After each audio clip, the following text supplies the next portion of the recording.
வணக்கம். கும்பராசி என்பர்களுக்கான சனி பெயர்ச்சி பலன்களை பார்க்க போகிறோம். 2ஆம் இடம் என்று சொல்லக்கூடிய குடும்பஸ்தானத்தில் வந்து அமர்கிறார் சனி. ஏழரை சனியின் இறுதி கட்டத்தில் நீங்கள் வந்துவிட்டீர்கள். இதுவரை உங்கள் ராசியிலேயே சஞ்சரித்து வந்த சனி பகவான் 2ஆம் இடமான தனஸ்தானத்தில் வந்து அமர்ந்து விட்டார். ஜென்ம சனி விலகி குடும்ப சனியாக மாறிவிட்டார். ஏழரை சனியில் பாத சனியின் ஆதிக்கம் நடைபெறுவதால் இடம் மாற்றம், ஊர் மாற்றம், உத்தியோக மாற்றம் எல்லாம் உங்களை தேடி வரும்.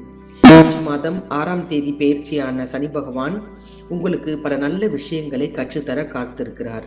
கடுமையாக முயற்சித்தும் நடக்காத காரியங்கள் எல்லாம் இப்பொழுது நடக்க ஆரம்பிக்கும். உறவினர்களுக்குள் ஏற்பட்ட பகை மாறும். தள்ளி போன காரியங்கள் எல்லாம் திடீரென முடிவாகி மகிழ்ச்சியை அளிக்கும். விலகி சென்ற உறவினர்கள் விரும்பி வந்து இணைவார்கள். இடமாற்றம் இனிமை தரும் விதத்தில் அமையப் போகிறது.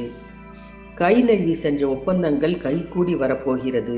சக ஊழியர்களின் ஒத்துழைப்போடு பல முன்னேற்றமான விஷயங்களை நீங்கள் நடத்தி கொள்ளலாம். 2ஆம் இடத்தில் சஞ்சரிக்கும் சனியின் பார்வை உங்கள் ராசிக்கு 4, 8, 11 இந்த 3 இடங்களில் பதிகிறது. கல்விக்காக ஏதாவது முயற்சி எடுக்கக்கூடிய மாணவ நிலையில் நீங்கள் இருந்தீர்கள் என்றால் கண்டிப்பாக உங்களுக்கு உயர்கல்வியில் நீங்கள் நினைத்தபடியே நினைத்த இடம் கிடைக்கும். கடமையை செய்ய காத்து இருப்பவராக இருந்தீர்கள் என்றால் அந்த கடமையை நல்லபடியாக செய்து முடிக்க முடியும். இடம் வாங்குவது, வீடு வாங்குவது இவற்றில் கவனம் செல்லும்.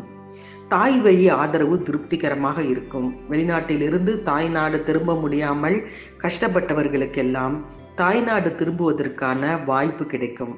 பிரபலமானவர்களின் ஒத்துழைப்பு கிடைக்கும். தொழில் உத்தியோகத்தில் எதிர்பார்த்த முன்னேற்றம் கண்டிப்பாக கிடைக்கும். வாகன யோகமும் உண்டு. உற்றார் உறவினர்கள் பாராட்டும் விதத்தில் உங்கள் வாழ்க்கை அமையும். சனியின் பார்வை அஷ்டமஸ்தானத்தில் பதிவதால் ஆரோக்கிய தொல்லை அதிகரிக்கும். பெரிய அளவில் பாதிப்புகள் ஏற்படாது. ஒரு முறைக்கு இருமுறை உங்களுடைய சுய ஜாதகத்தையும் பார்த்து கொள்ளுங்கள். 11ஆம் இடத்தை சனி பகவான் பார்ப்பது யோகமான நேரம் என்று சொல்ல முடியும். நினைத்தது நிறைவேறும். தொழிலில் திருப்திகரமான லாபம் வந்து சேரும். இந்த நேரத்தில் ஒரு சிலருக்கு கிளை தொழில்கள் தொடங்கும் யோகம் உண்டு. இளைய சகோதரத்தோடு இருந்த பகை மாறும். வெளிநாட்டில் இருந்து அனுகூலமான தகவல்கள் வந்து சேரும்.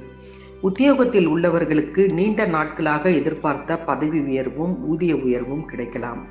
அரசு சார்ந்த பணிகளில் கவனம் செலுத்துபவர்களுக்கு, வேலை கிடைக்காதவர்களுக்கெல்லாம் அரசு வேலை கிடைப்பதற்கான வாய்ப்பும் இந்த காலகட்டத்தில் உண்டு. மீனராசியில் சனி பகவான் சஞ்சரிக்கும் இந்த காலகட்டத்தில் 3 முறை குரு பெயர்ச்சி நடக்கப் போகிறது. 2026 மே மாதம் கடகராசியில் குரு சென்று அமர்வார். நவ கிரகங்களில் சுப கிரகமாக இருக்கும் குருவின் பார்வை 2ஆம் இடத்தில் பதிவதால் குடும்ப ஸ்தானம் பலமடையும். குடும்ப முன்னேற்றம் கண்டிப்பாக ஏற்படும். 2027 ஜூன் மாதம் சிம்ம ராசியில் குரு சஞ்சரிக்கும் பொழுது ஆரோக்கியம் சீராகும். உற்சாகத்தோடு பணிபுரிந்து இழந்த வாய்ப்புகளை மீண்டும் பெறலாம். எதிரிகள் விலகுவார்கள். உதிரி வருமானம் கிடைக்கும். நவம்பர் மாதம் கன்னி ராசிக்கு குரு பகவான் செல்கையில் மன கவலைகள் அதிகரிக்கும். மாற்று கருத்துடையோரின் எண்ணிக்கை உயரும்.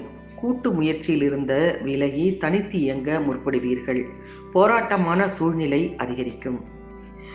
இந்த ஆண்டு நவம்பர் மாதம் 13ஆம் தேதி மகர ராசிக்கு ராகுவும் கடகராசிக்கு கேதுவும் பயிற்சி ஆவார்கள். பெரிய ஸ்தானத்தில் சஞ்சரிக்கும் ராகுவால் வீண் விரயங்கள் அதிகரிக்கும். அதிலிருந்து விடுபட சுப விரயமாக மாற்றிக்கொள்வது நல்லது.